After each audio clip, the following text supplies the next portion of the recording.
Being a fully Christian. Igsoon dapat dili lang ka Kristohanon sa kasing-kasing. Maybe some of us thinks nga ang pinaka-importante sa tanan mao ang kondisyon sa atong heart, just like sa atong mabasa sa Samuel. And that is true. Kinahanglan atong i-condition ang ato ang mga heart kay mauna ang first nga ginatan-aw sa Ginoo.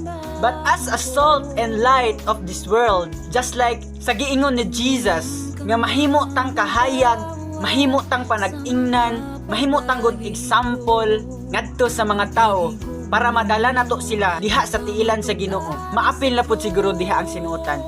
Because how you can save them kung ang imuhang pagkinabuhi, kung ang imuhang lifestyle wala may kalainan sa ilaha, basig ma-insult lang ta, di ba?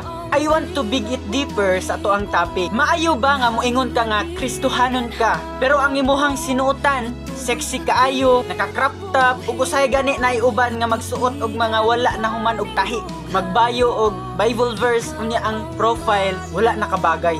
This is it. Maayo ba nga balaan kaayo kag sinuotan unya ang imuhang kinaiya dili makaon og iro? Murag dili no? Murag nagpakaaron ingnon lang ka.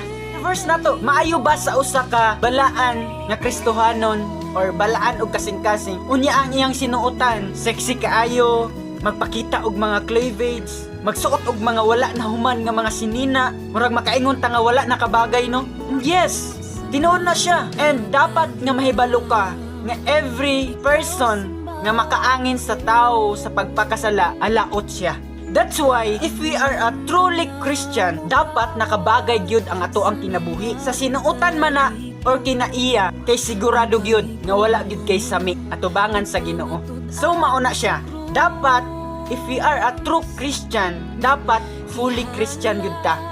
And everywhere we go, and whatever we do, bisan asa man ta, Kristohanon ta. Bisan unsa man ang ato ang buhaton, dapat Kristohanon ta. Kay timan-i, we are a light and a salt of this world. Diha lang kutob.